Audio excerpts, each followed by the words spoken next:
Salam dəyərli tarixsevər dostlar. Bu dəfə izləyicilərimizdən birinin xahişi ilə ayrımlar barədə məlumat vermək istəyirəm. Əslində ayrımların Azərbaycanda məskunlaşması haqqında iki əsas mülahizə var. Birincisi ondan ibarətdir ki, onlar qədim dövrlərdən burada yaşayıblar. İkinci mülahizə isə 1402-ci ildə Əmir Teymur İldırım Bəyazidi Ankara yaxınlığındakı Çubuq düzənliyində məğlub eləyəndən sonra 50 mindən artıq ayrım ailəsini Qazax bölgəsinə, Qarabağ bölgəsinə, indiki Ermənistan ərazisinə köçürüb və onlar burada məskunlaşıblar. Elə ayrım sözünün mənasında ayrılmış, ayrılıqda yaşayan deməkdir və onlar öz təsərrüfat məşğuliyyətinə görə əslində bu adı alıblar. Tarixi mənbələrdə həm də Eymur türkləri, Eymir kimi də tanınırlar. İrəvan quberniyasında, Tiflis quberniyasında, Azərbaycanda, hətta digər yerlərdə, Gürcüstanda, Rusiyada da ayrımlar yaşayıblar və yaşayırlar və hətta 17-ci əsrdə onların bir hissəsi köçərək İranda Şahsevən adı ilə məşhurlaşıblar.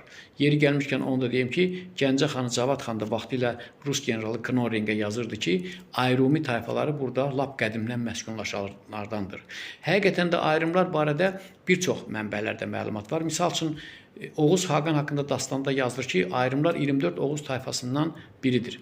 Mahmud Kaşqarinin Divan-ı Lüğət-i Türk əsərində isə qeyd olunur ki, 24 Oğuz tayfasından 11-incisidir. Və ayrımlar ümumiyyətlə digər yerlərdə səpələnmiş şəkildə yaşasa da, faktiki olaraq öz dəyərlərini qoruyub saxlayıblar və Azərbaycanın, yenə də deyirəm, ictimai, siyasi, sosial-iqtisadi həyatında çox mühüm rol oynayıblar.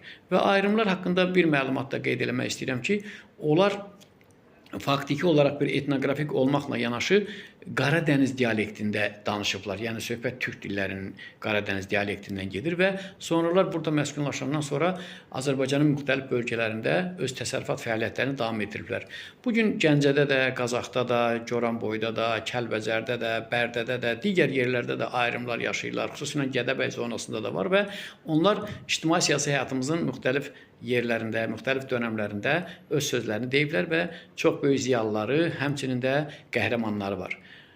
Növbəti videomuzda isə digər bir etnoqrafik qrup haqqında danışacağıq. Ümumiyyətlə, bu silsilə şəklində olan bu videolarımızı davam etdirəcəyik və mən güman edirəm ki, elə bizə bu ilhamı da, bizə bu stimulu da məhz izləyicilərimiz verir. Ona görə də hər birinizə təşəkkür edirəm. Çox sağ olun, bu qədər.